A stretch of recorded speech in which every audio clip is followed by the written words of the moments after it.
आखिर क्यों हम जैसा बनना चाहते हैं वो ना बनकर कुछ और बन जाते हैं, इसका कारण जानिए। गौतम बुद्ध से हर किसी का अपना एक लक्ष्य होता है कि उसे जीवन में क्या करना है और क्या बनना है, लेकिन जैसा आप बनना चाहते हैं वैसा नहीं बन पाते हैं। क्या आप इसका कारण जानते हैं?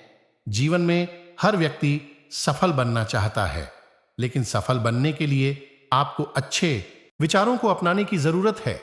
गौतम बुद्ध के उपदेशों से आपके जीवन में सकारात्मक बदलाव आते हैं और इससे आपका जीवन बदल जाता है। यही कारण है कि बुद्ध के विचारों को सुखी जीवन का सूत्र कहा जाता है। सफल बनने के लिए हर व्यक्ति का अपना एक लक्ष्य पहले से ही निर्धारित होता है और वह उसी के अनुरूप काम करता है। लेकिन कई बार ऐसा होता है कि आप जो बनना चाहते हैं वैसा नहीं बन पाते हैं। कुछ लोग इसे लेकर यह मान लेते हैं कि शायद उनकी किस्मत में ही यही लिखा होगा, तो वहीं कुछ लोग अपनी किस्मत को खराब कहने लगते हैं और कुछ लोग यह मानकर संतुष्ट हो जाते हैं कि शायद वह इसे डिजर्व ही नहीं करते थे, लेकिन इसका असली कारण कुछ और ही होता है। गौतम बुद्ध की इस कहानी से जानते हैं इसका कारण। गौतम बुद्ध की कहानी। एक बार गौतम बुद्ध को एक सभा में उपदेश देना था। सभा में करीब 100 से ज्यादा लोग उपस्थित थे और उनका इंतजार कर रहे थे। गौतम बुद्ध आए लेकिन बिना कुछ कहे ही चले गए। बुद्ध का ऐसा व्यवहार देख सभी हैरान रह गए, लेकिन किसी ने उनसे कुछ कहा नहीं। अगले दिन फिर से सभा का आयोजन हुआ, लेकिन आज सभा में उपस्थित लोगों की संख्या घटकर 80 हो गई। आज भी बुद्ध ने ऐसा ही किया। वे सभा में आए लेकिन बिना कुछ बोले चले गए। आज भी लोग हैरान हुए, लेकिन बुद्ध से किसी ने कुछ कहा नहीं। अगले दिन फिर से सभा का आयोजन हुआ और लोगों की संख्या घटकर 50 हो गई। बुद्ध फिर से सभा में आए और बिना कुछ बोले ही चले गए। आज भी बुद्ध से किसी ने कोई प्रश्न नहीं किया। अगले दिन फिर से सभा का आयोजन हुआ और लोगों की संख्या घटकर 50 हो गई। बुद्ध फिर से सभा में आए और बिना कुछ बोले ही चले गए। आज भी बुद्ध से किसी ने कोई प्रश्न नहीं किया। अगले दिन फिर से सभा का आयोजन हुआ और इस बार लोगों की संख्या केवल 30 थी। आज भी बुद्ध बिना कुछ बोले मुस्कुराकर चले गए।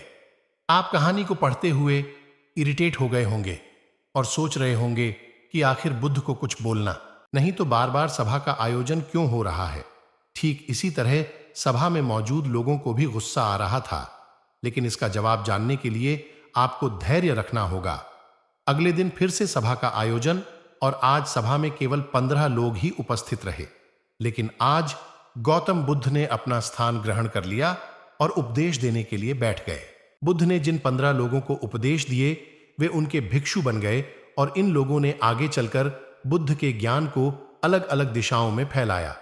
एक बार इन लोगों ने बुद्ध से प्रश्न किया कि सभा का आयोजन होने के बावजूद भी आप क्यों कई दिनों तक बिना बोले ही चले जाते थे।